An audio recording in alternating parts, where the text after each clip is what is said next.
The Ukraine war has sparked tension between NATO and Russia, with the Baltic region and the Arctic region emerging as strategic areas. NATO countries dominate the Arctic, with Canada and Russia sharing the longest borders.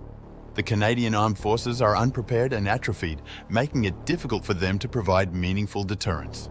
The retreat of ice sheets in the North Pole has opened up regions in the Arctic Circle that were previously impassable by most modes of transportation.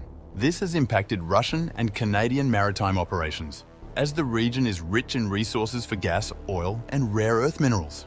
The Arctic has military value as it provides the shortest route for missile launches, reducing early warning of attacks. NATO, Russia, and China recognize the importance of the Arctic, and it must have a credible deterrence presence in the area.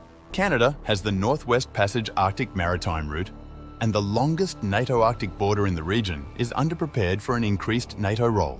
The Canadian Armed Forces currently have 71,500 regulars and 30,000 reservists, but are understaffed and have chronic issues with their readiness. The Canadian military's chronic underfunding is a major issue, with the government spending only 1.3% of GDP on it. Despite NATO's commitment to increase defence spending to 2% of GDP, Canada has not met this target. Despite pressure from NATO members, Trudeau has not met this commitment and offering NATO that Canada will reach the 2% target by 2032. This has led provincial politicians to call for the Trudeau government to reach the 2% target before 2032. Canada's systemic issues with procurement, including cost overruns, political infighting, and oversight, have contributed to the country's chronic readiness issues.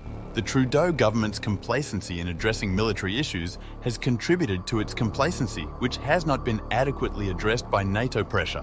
The opening of larger parts of the Arctic and increased tensions with Russia have put Canada at the forefront of the discussion.